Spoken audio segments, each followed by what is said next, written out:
नमस्कार दर्शक बंधु प्यारे किचन रे पुणी थे आपण मानक बहुत बहुत स्वागत। आज आपण मानक संगर शेयर करबी ओडिया स्टाइल रे मटन तरकारी आउ किछि नुवा टिप्स सहित आज आपण मानक संगर मु शेयर करबी।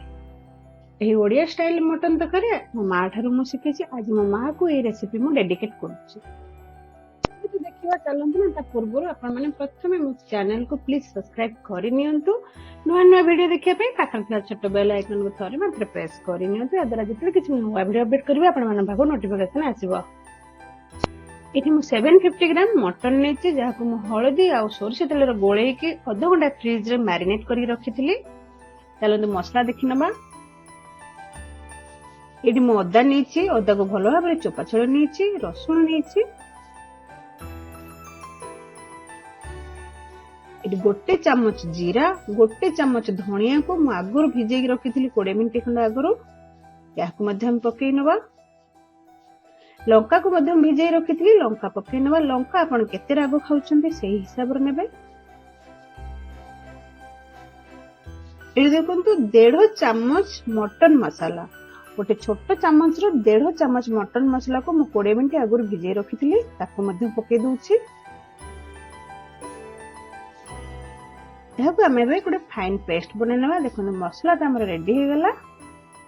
एटी 3टी बड़ पियाज को मैं एही पर भाबरे छोट करी काटि नेछि। चलंतु आलू भाजी नबा।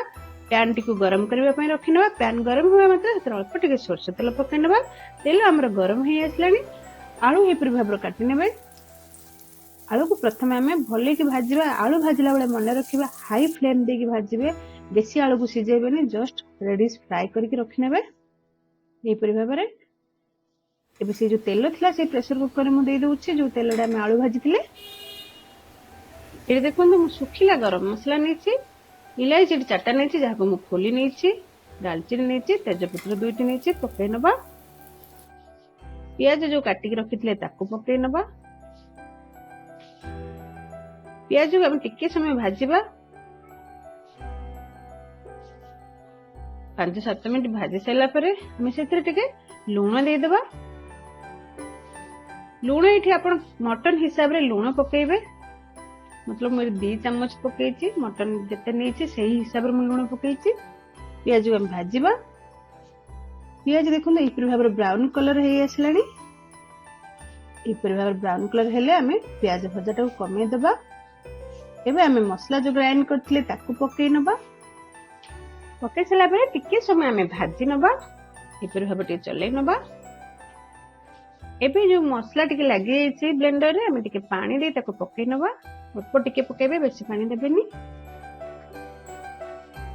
एबे हमें कवर दे कसी चलीबा। गैस रे फ्लेम को हमें लो करिबा। एही पर भाबरे 4 रु 5 थर मु चले चलछि जे परसन हमर मसलाटा ठीक से कसी ही नाही। मसला हम टिके कसी हसलानी। टिके कोन तेल बाहर का आसला पर हमें टमाटर पके नबा। एटी गोटे चम्मच दही पकेइबा। बेसी पकेइबानी, जस्ट गोटे चम्मच पकेइबा। एहा को हमें भलो भाबरे गोळे चलीबा। कवर दे गोळे चलीबा। एबे कवर काडी ठीक कसी नबा।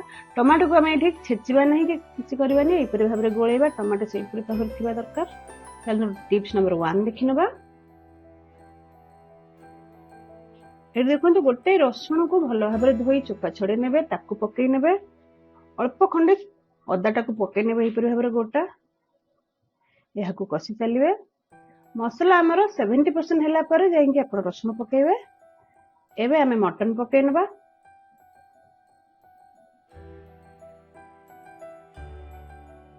मटन पके सला पर हम गोळेइ नबा। जदि आपण को पाखरे फैट जिंस अधिक आसीबा, चर्बी अधिक आसी, सेटा को आपण तेल रे पकेइ नेबे। एबे कवर करनबा। एही पर भाबरे कवर करी 2-3 थर खण चलेबे। मटन को ऑलमोस्ट 45 मिनिट्स कसिबा दरकार। लो फ्लेम रे कसी चलीबे। एही पर भाबरे देखंतु तेल हमर ऊपर को आसला माने आपनकर जानिबे मटन हमर हेई आसलानी। एबे टिप्स नंबर 2 देखि नबा। पानी जो दउछन मटन रे आपण सिटी केनते मेजरमेंट करी देबे सेटा देखौछि। गोटे बाउल नै जे आपनकर केते मेंबर अछन मटन खाया पय सेही हिसाब रे आपण पानी देबे।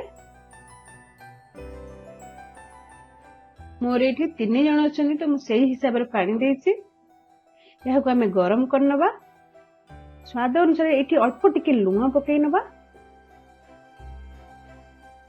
एबे कवर काढ़ी गोले नवा एबे आलू पकई नवा आलू पकई सारी ये 2 ରୁ 3 मिनिट खंड कषि चलवा एपरी भाव में एबे हमर पानी तो सेपटे गरम हो गलानी से गरम पानी के हमें पकई नवा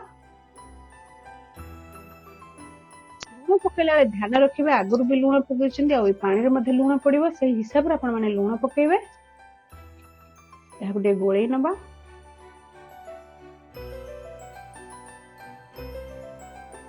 एबे कवर करी 2टी हुइसिल दबा पई छाडी नबा देखो हुइसिल दबा हमर स्टार्ट हो गलानी या को हम एबे ऑफ करनबा ठंडा करिया पई रखि नबा प्रेशर कुकर हमर ठंडा हो गलानी एबे कवर करनबा एटी गोटे इलाच अल्प खंडे दालचीनी की अल्प टिके रोस्ट करने थी ताको गुंड करने थी ताको पकई नबा अल्प टिके धनिया पत्र पकई नबा एह को हम एबे गोळई नबा ए गरम थिला अवस्था रे गरम मसला ऊपर पकेले ता फ्लेवर ता भल लागे मटन तरकारी हमर ओडिया स्टाइल तो रेडी हेगला देखंतु आशा करूछि आज मोर ए मटन झोल 2 टिप्स सहित आपण मानको बहुत भल लागिथिबो ए टिप्स को आपण माने फॉलो करंतु यार टेस्ट केमति थिला मते मतामत कमेंट बॉक्स रे प्लीज दियंतु एही रेसिपी रे लिंक को आपण माने बहुत बहुत शेयर करंतु लाइक मध्ये करंतु व्हाट्सएप रे मध्ये शेयर करंतु फेसबुक रे मध्ये शेयर करंतु आपण माने रेसिपी एंजॉय करंतु हमें पूर्ण कथा बा नेक्स्ट रेसिपी रे keep supporting thanks for watching happy cooking.